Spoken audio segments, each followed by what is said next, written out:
Welcome to the YouTube channel for my new book, Seed of Israel, DNA Guide to Tracing Your Jewish Ancestry, available on Amazon in eBook and paperback versions. Links to order your copy are below. Also, be sure to hit that subscribe button to get more videos like this. In this video, I'm following up on a previous video I made about the completely discredited Khazar conversion theory for the origins of Ashkenazi Jews in Eastern Europe, and why I believe that the Rhineland theory makes more sense. The Rhineland theory of Ashkenazi Jewish migration from Israel to Italy, up the boot of Italy to the Rhineland fats, Rhineland Palatinate, and then later migrations to from Central Europe to Eastern Europe, to Poland and other places in Eastern Europe. And so I found another study that, the study's focus is not on the Khazars. It does add to more evidence that there's just no basis for the Khazar conversion theory. And I made a previous video about this, and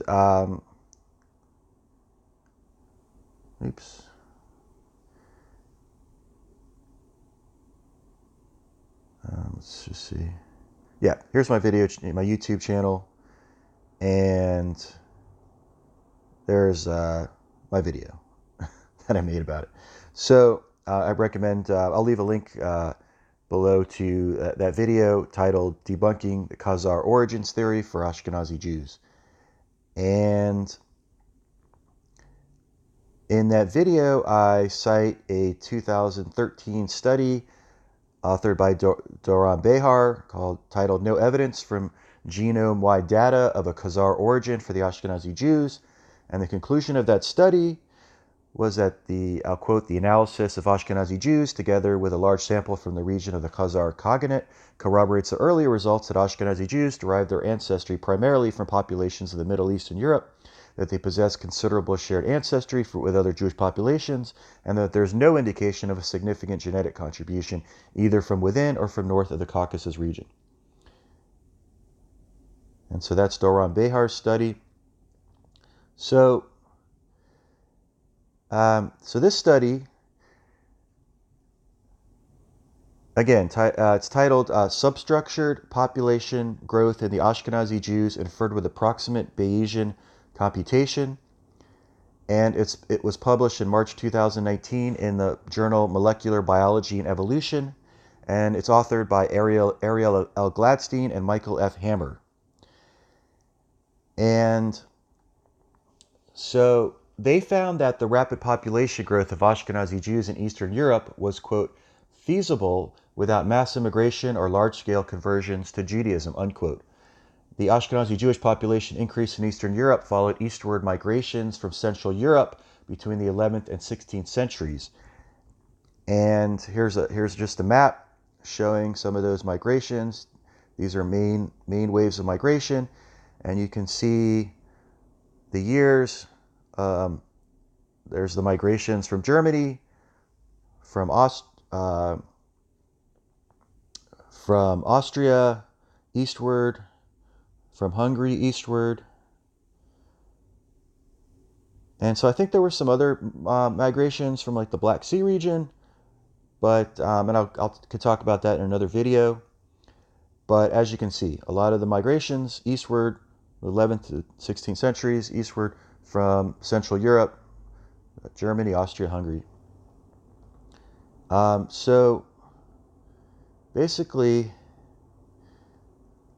the main point of the study was the model was to find out if there was a differentiation in population genetically between Western Ashkenazi Jews and Eastern Ashkenazi Jews. And they postulate that the population differentiate occurred around 400 years ago, and it could be attributed to more extreme population growth in the Eastern Ashkenazi Jews at 0.250 per generation compared to the Western Ashkenazi Jews at 0.69 per generation. And so, according to this study, quote, the primary historical explanation for And this is another site here with a full text of the study. But according to the study, the primary historical explanation for the Ashkenazi Jewish population increase in Eastern Europe was better political, economic, and social conditions. So there's always this big question: well, how did the Ashkenazi Jewish population increase so much in Poland and Eastern Europe? Well, it must have been the Khazars must have converted. It must have been local conversions from the Eastern non-Jewish Eastern Europeans to Judaism. Well, this study really finds none of that. It says that so basically there's just no evidence from the study of Europeans and or Khazars converting to Judaism to increase the Ashkenazi Jewish population. And so one of their models quote inferred a surprisingly low proportion of European gene flow into the Ashkenazi Jewish population. So it didn't find it genetically much gene flow at all from Europe. So that's kind of contradicts some previous studies. And so here's some excerpts from the study. I'm just going to scroll down just so you can see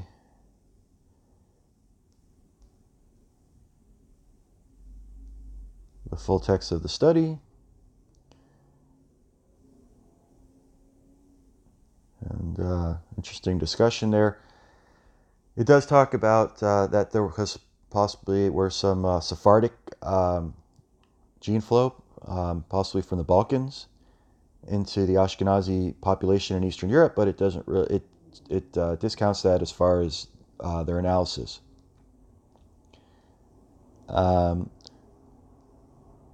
Yeah, so some Sephardic ancestry in the Eastern European, the Ashkenazi Jews who lived in Eastern Europe. And so I'm just going to go over some excerpts from this study. And again, I'll leave a link to it below. So, quote, however, from our ABC analysis, since Model 2 was favored over Model 3, we did not find that gene flow from Europeans was necessary to increase the effective population size in the Eastern AJ relative to Western AJ. Our genetic results corroborate Della Pergola's conclusion based off of demographic analysis of census data that the rapid growth of Eastern AJ is feasible without mass immigration or large-scale conversions to Judaism. So I repeat, the rapid growth of the Ashkenazi Jews in Eastern Europe is feasible without mass immigration or large-scale conversions to Judaism. And this is the part on the Khazars. It says, quote, while we did not explicitly test a model of Turkic gene flow to the Eastern Ashkenazi Jews in our ABC analysis, our results indicate that the Eastern Ashkenazi Jews could have undergone the observed growth without contribution from outside populations, such as the Khazars. And then it goes into this great possible historical explanation for why this population increase happened. It says, quote, the primary historical explanation for the AJ population increase in Eastern Europe was better political and economic social conditions. In Central Europe, discriminatory legislation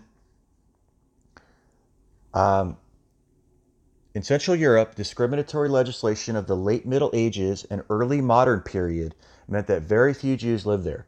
There were often legal limitations on the number of Jewish families, irrespective of where they lived. In the 19th century, cramped ghettos and integration into non-Jewish society contributed to low birth rates. Unlike in other regions of Europe, Jewish communities in Eastern Europe did not have limitations from the government on the number of Jewish marriages permitted and did not have strict residence restrictions. Adherence to religious and traditional norms and the economic structures encouraged early marriage and high fertility in Eastern Europe. Additionally, generally low mortality rates among the Ashkenazi Jews, particularly low infant mortality, contributed to the high growth rate. These factors could have contributed to the high population growth in the Eastern Ashkenazi Jews, leading to a rapid genetic differentiation between the Eastern and Western Ashkenazi Jews.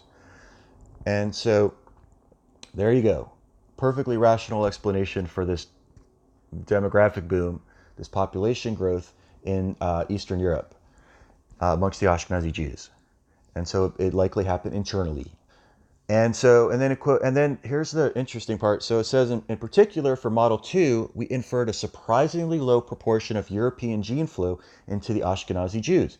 In comparison, recent studies have estimated approximately 50% admixture from Europeans. We believe that our combination of summary statistics may not have been informative for European gene flow, and we are not confident in the admixture proportion estimates in this study.